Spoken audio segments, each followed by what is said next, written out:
Guys, welcome back to my channel. Today we're gonna have a POV tour of this 5-bedroom, 4 toilet and bath, 2 carport house and lot here in Villa Segovia, Santa Rosa, Laguna.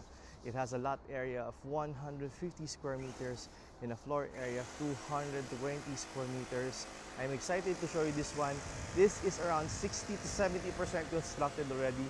Ang target time niya matapos would be 4th quarter of this year to be safe. Now, if you're looking for a property ng ganong time period, pasok na pasok po to sa inyo.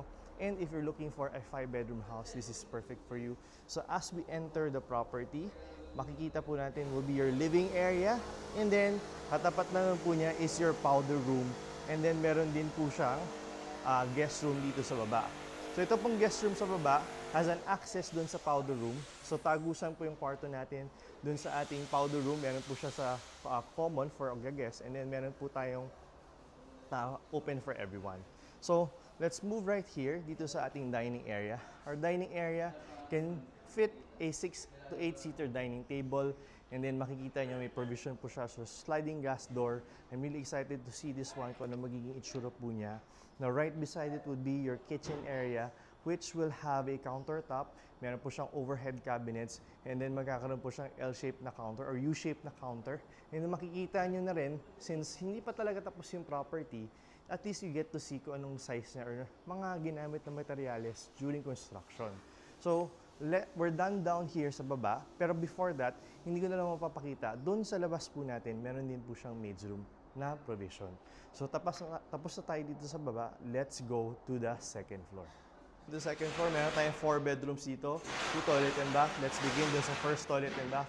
Wala pa talagang nakalagay dyan, wala pang mga fixtures, but it will have a toilet, shower, and also may sink po yan.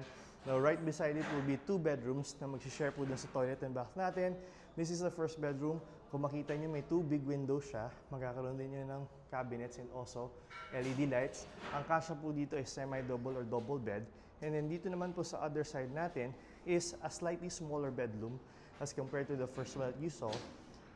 One window lang po siya. Siguro kasya dito semi-double or single bed or double deck. And then magkakaroon din po siya ng cabinet.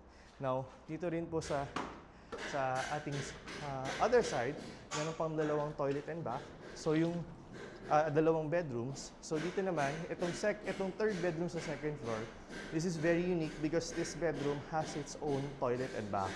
So it's not the master, pero it's like the master's bedroom na may sarili siyang toilet and bath. And you have 2 windows here.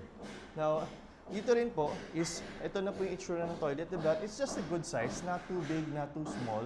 It's just the right size. So, if you're looking for parang dalawang rooms na merong, or may isang extra room na may sariling toilet, this might be perfect for you. So, dito rin po sa ating, this is your master's bedroom. So, itong master's bedroom is the biggest bedroom in the house. Kasya pong ating king size to queen size bed.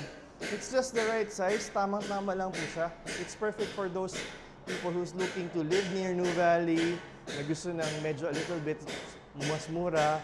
So, by the way, hindi lang tayo makakapasok, but this is your walk-in closet para sa property na to.